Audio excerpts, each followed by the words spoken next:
Alright, so I'm recording this and I'm kind of sick at the time I record this, so if I sound off, that's why.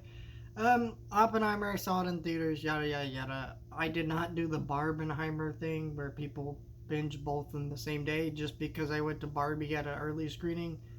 If Oppenheimer had one too, I might have considered that, but they did not have one, so, Oppenheimer, cool. It's a great, I'm not a big Christopher Nolan fan overall. I do understand why he's such a great director, and I do like majority of his movies. I'm just not as crazy about him as some people are in the film community, but I do really like this movie. However, this movie I did not love it. It felt very much like Mank to me in a lot of areas. I don't kind of get into why. If you haven't seen Mank, Mank is a David Fincher movie that came on Netflix, and it's about the making of Citizen Kane. This movie is about the making of the atomic bomb.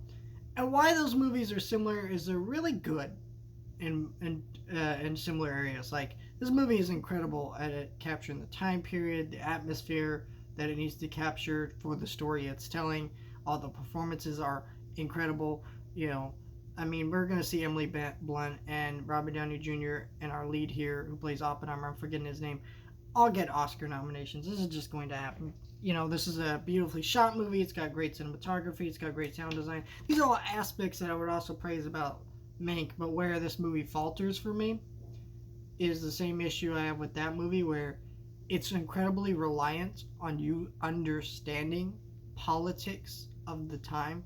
Now, not nearly as bad as that movie, and also this movie is a little bit more easier to understand just because, like, Mank is 1920s, this is 1940s. It's a sooner time period. Also, it's one that's been wildly more publicized because it's World War II stuff. So there's aspects to this movie that I really liked. But I didn't hate it. I thought it was a good movie. It's a great movie overall. I just thought that was something that kind of weighed it down a little bit.